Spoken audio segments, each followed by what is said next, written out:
In order to start making our sketchbooks, we're going to first count 10 sheets of white paper. Always want to double check. I found out after recounting that I had 11 papers and not 10. Make sure you do that so that you are not short of any papers or that you have too many. Depending on your grade level, you're going to have an assigned color paper for your sketchbook cover. After you've double checked your stack, you're going to place your color paper on top of your white, flip it under so that the color paper is on the bottom. Make sure all of your papers are stacked evenly, matching corner to corner as best as you can.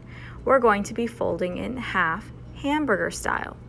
If your papers are not matched up corner to corner, when we fold and staple our sketchbook, it's going to be a little bit uneven.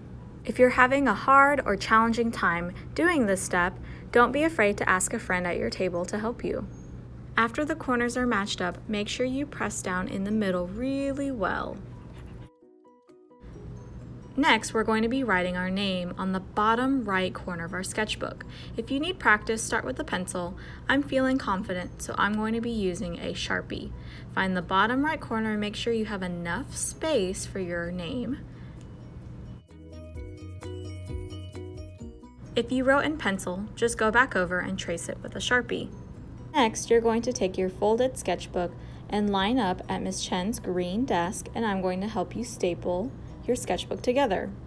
Make sure you put away whatever you used to write with back in your caddy. Depending on your grade level color, this is what your sketchbook will look like when it's finished. Now, don't forget, this sketchbook has to last us all year. After your sketchbook is completed and stapled, I'm going to give you a scavenger hunt. Using the liquid glue that's in your table caddy, you're going to glue this inside the cover of your sketchbook. I'm using my finger to find where I'm going to be gluing my scavenger hunt paper. Flipping it over to the back, opening the glue, you're going to just place a few dots along the top and the bottom of the paper. You don't want to squeeze too much or it's going to get glue all over your sketchbook, and when you close it, it's going to glue it shut, and you definitely don't want that to happen.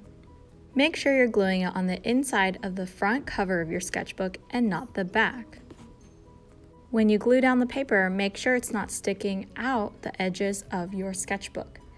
When it's down and stuck, give it a good massage. That means rubbing the paper really well so that they don't unstick.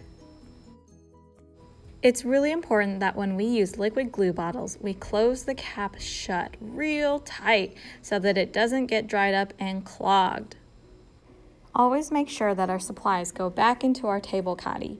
And now you're ready to start our scavenger hunt. When you're ready, grab a pencil, your sketchbook, and one partner and begin the Art Studio scavenger hunt. If you finish early, you can go back to your table and use the crayons to color in your drawings. Here's your first clue at your scavenger hunt.